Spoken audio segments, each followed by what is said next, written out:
Who's the pretty bird? It's Angus and Charlie.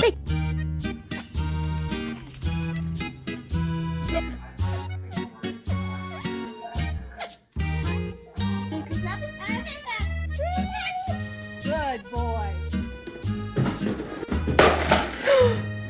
Angus.